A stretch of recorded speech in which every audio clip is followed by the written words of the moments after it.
tô bonita hoje. Na verdade, eu não tô bonita há muito tempo já. Se vocês notarem que eu estou manchada, é porque eu pintei o cabelo. Isso aqui não é uma resenha de A Menina Submersa. É uma breve discussão. Vamos pegar tudo que eu marquei e conversar um pouco. Não vai ter spoiler, tá? Porra, o gato saiu. Tem mais de vocês aqui? Enfim, então... Nossa, eu ia fazer uma piada tão idiota que um professor meu do ensino médio fazia, que era: então vamos por partes, né? Igual o Jack e o Estripador. Vamos apreciar a capa, que é meu único livro da Dark Side, por incrível que pareça. Com muita frequência, as pessoas cometem o erro de tentar usar sua arte para capturar um fantasma, mas somente terminam espalhando sua assombração para inúmeras outras pessoas.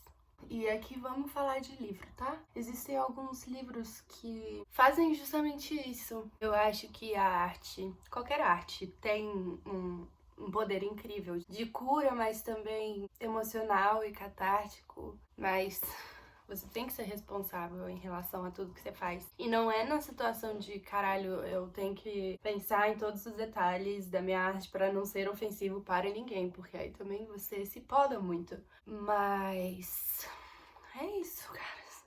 Algumas vezes pessoas assombradas chegam a um ponto no qual conseguem afastar os fantasmas ou os fantasmas as destroem. Eu achei muita coisa desse livro parecido com A Assombração da Casa da Colina, que eu já falei aqui no canal. Eu achei essa frase bem característica. Não creio que chegue a acreditar em almas, mas isso não importa. Acredito em fantasmas, acredito. Eu acredito em fantasmas. Isso me lembrou, eu acredito em fadas, do Peter Pan. Como dizia o Leão Covarde: sem dúvida sou louca e tenho de tomar comprimidos pelos quais nem mesmo posso pagar para ficar fora de hospitais. Mas ainda vejo fantasmas em todo lugar que olho. Porque, quando você começa a vê-los, não consegue mais parar. Mas a pior parte é que você começa a vê-los por acidente ou de propósito. E faz aquela mudança de perspectiva que permite reconhecê-los como são. E eles também começam a vê-la. Você olha para um quadro pendurado em uma parede e de repente ele parece uma janela. Parece tanto uma janela que uma garota de 11 anos tenta esticar a mão até o outro lado. Mas a parte triste das janelas é que a maioria delas abre para os dois lados. Elas permitem que você olhe para fora, mas também deixam que alguma outra coisa que acontece olhe para dentro. Bem isso que eu tava falando, né? Esse aqui eu falei um pouco no meu segundo Instagram. Ela descreve uma pintura. A garota está cercada por vultos escuros, pesados, os lobos. E os lobos, por sua vez, encontram-se em um círculo de pedras erguidas, um anel megalítico que se agiganta. Os lobos se tornaram tão indistintos que eu poderia confundi-los com outra coisa, se não tivesse lido a placa na parede. Eu poderia ter olhado para aquelas criaturas enormes e peludas, agachadas ali sobre as ancas, observando de modo lascivo e faminto a garota.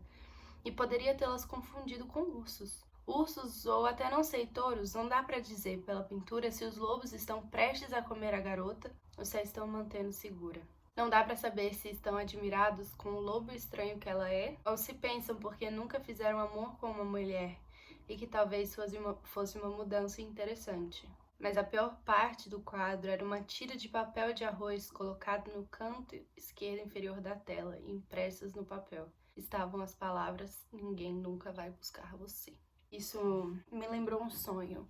Eu comentei um pouco no meu Instagram. No caso, eu nunca tive um sonho recorrente. Esse foi o único da minha vida. E quando eu era criança, muito pequena, tipo, eu acho que eu tinha no máximo uns 6 anos de idade. E eu quase não lembro de muitas coisas da minha infância, então é curioso lembrar disso. O sonho era o seguinte: eu tava na chácara da minha escola e num barrancão, assim. Tava brincando de barro.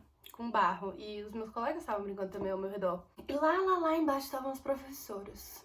E aí a minha mãe chegava e a minha professora falava que eu precisava conversar com ela. E eu ficava esperando, eu queria que minha mãe me buscasse. Ela não vinha, e ficavam as duas conversando e olhando meio preocupadamente pra mim. Até que do nada eu era cercada por lobos.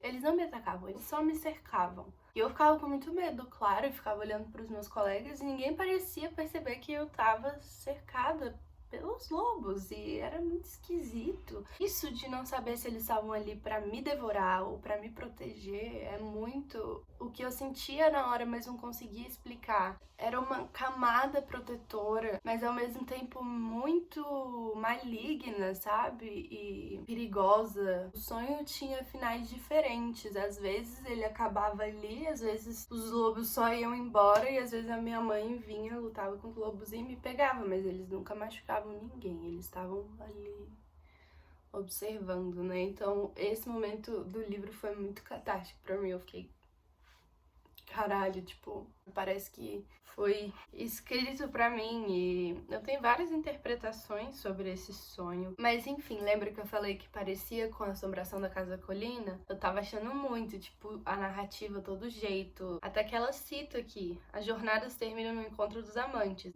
Eu costumava pensar que era Shirley Jackson, porque isso passa diversas vezes pela cabeça de Eleanor em The Haunting of Hill House. Mas, no fim das contas, vem de Shakespeare, em Sonho de uma Noite de Verão. As jornadas terminam no encontro dos amantes. Todo filho de sábio deveria saber, filhos e filhas. Como a morte não poderia parar para mim, gentilmente parei para ela. Então, nessa hora eu falei, ok, então... Ainda bem que foi reconhecida a referência, né? A história escrava do reducionismo. Ao contar essa história, eu a diminuo, reduzo, transformo em história sinódica. Eu a crio. Toda história que a gente vai escrever ou contar nunca é do jeito que ela merece ser escrita ou contada, eu imagino. Porque sempre tem um filtro. A gente não consegue exprimir tudo que a gente sente ou pensa com palavras. Tenho certeza de que as histórias não se importam com o que eu quero delas. As histórias não me servem, nem mesmo as minhas histórias.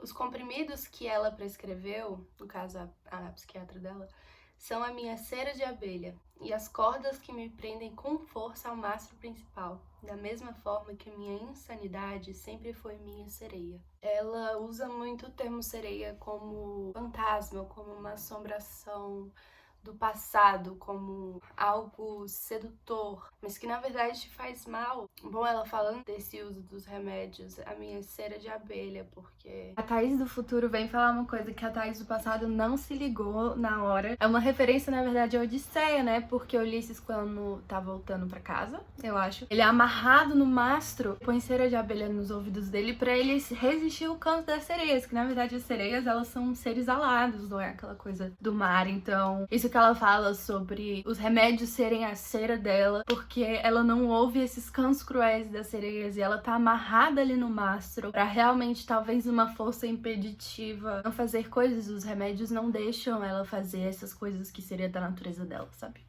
E ela explica depois de um tempo: sereias são pensamentos intrusos que até homens e mulheres lúcidos têm. Você pode chamá-los de sereias ou de assombrações. Como falei, dou risada sempre que posso. Rio para manter os lobos à distância. E aí eu conecto muito com esse meu sonho, justamente por isso. Eu sou uma pessoa que leva muito as coisas intensamente, sabe? E de vez em quando eu só não consigo lidar com certas situações, então eu rio e faço piada e dou uma de Chandler Bing. E aqui ela fala sobre a dualidade de sanidade e insanidade. Você não consegue desenhar uma linha reta, mas eu posso andar 1 quilômetro torto. Você pode se importar profundamente com alguém, mas não ser capaz de viver com a pessoa, não com facilidade. É uma coisa que eu li naquele livro Mentirosos, que a menina fala, se eu não me engano, ela tá falando do avô dela. Eu amo, mas não sei se gosto muito dele. E eu levei isso pra vida, apesar de não ter sido um livro que me marcou muito. Até porque eu já tinha spoiler do final, então meio que não foi nada muito surpreendente. Tem muitas pessoas na minha vida que eu amo e talvez eu vou amar pro resto dela, mas eu não gosto dessas pessoas. E eu nunca vou ser capaz de conviver com elas de verdade. Eu vou amá-las remotamente. Aí tem um diálogo. Você é uma coisa ruim.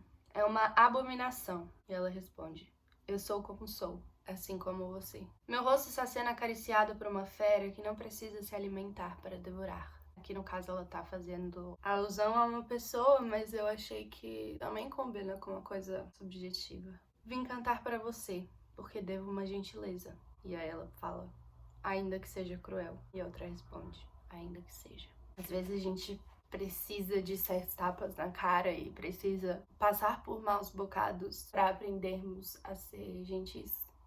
com nós mesmos. Uma mulher se esforça para descrever demônios, anjos, e por ser apenas uma mulher, ela torna sua beleza e um terror um desserviço. E fala um pouco sobre a experiência de ser mulher e como, às vezes, nossos sentimentos são levados como histeria ou paranoia.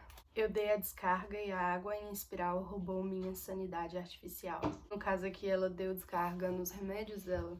Isso, sanidade artificial. Eu achei um jeito interessante de pensar. Minhas histórias mudam de forma como sereias e lobisomens. Uma licantropia de substantivos, verbos e adjetivos, sujeitos e predicados e assim por diante. Como escritora, eu achei muito interessante isso, porque é isso. Às vezes você acha que a história vai ser alguma coisa e não tem nada a ver quando você está escrevendo, porque você percebe que, na verdade, ela sempre foi predestinada a ser uma coisa. Você é apenas um veículo para ela. Tanto que ela fala, a escritora fala assim no começo, este livro é o que significa que ele pode não ser o livro que você espera que seja. E esse livro é muito isso também. Você não é a garota que se afoga. Não nessa história que está escrevendo. Você é a garota que aprende a nadar. E a última coisa que eu marquei. Só posso reiterar o que disse a respeito de as assombrações serem especialmente contágios de pensamentos perniciosos. E acabou o livro. Eu ganhei esse livro de aniversário em 2015 e nunca tinha lido. E eu acho que teve um motivo pra isso. Eu não sou uma pessoa de, destino, não sei o que, mas eu acho que esses livros estavam me esperando para ser lido agora. Ser lido nesse momento que eu estou vivendo. De revolução. Uma grande metamorfose de verdade. É isso, gente. Eu gostei muito do livro. Eu sei umas pessoas que não gostaram. O livro é meio arrastado. Eu demorei umas 2 semanas pra terminar de ler ele, porque eu tinha que dar um respiro. Mas eu gosto muito da forma que ela introduz algumas coisas e descreve a esquizofrenia da Índia. Achei muito legal. E inspirou muito a pesquisar várias coisas. As referências que ela dá também achei muito legais. Quando eu não tava entendendo uma parte, porque é meio confuso, às vezes eu ia e pesquisava o que ela tava falando, e aí eu entendi de onde ela tirava essas referências, e eu falei, caraca, que maneiro, sabe? Se vocês leram, comentem. Tem gente que fala, gente, não entendi nada. Algumas coisas eu realmente deixei em aberto. E é isso, o vídeo de hoje.